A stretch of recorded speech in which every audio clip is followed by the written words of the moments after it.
I started going to the Christmas Eve service when I was a child. My parents drug me along, and it stuck. And then as part of our church service, what we do is as you enter the church, you get a little candle.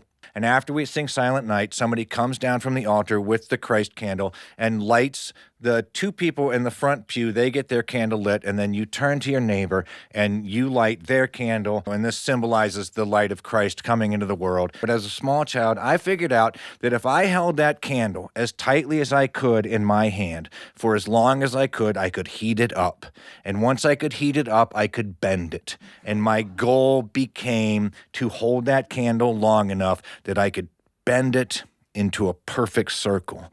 And every Christmas Eve since then, that has been my goal. And I have passed this tradition on to my children.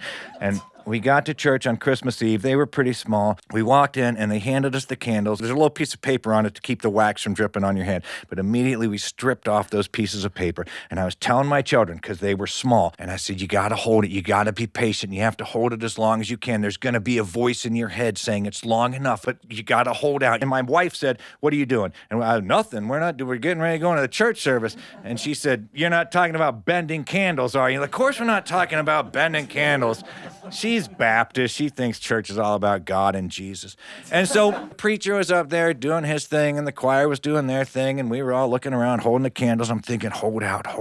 10 minutes in, my youngest daughter, crack, the candle's broken, and the preacher was droning on. And then the attention in the whole church shifted because one of these candles in the window, the flame in it, it was jumping up, like it was trying to light the pine boughs on fire, and the flame was jumping and getting higher and higher, and it caught the pine on fire, and it burned for a minute, and people were excited, and then close by people thought, oh, we should put that out.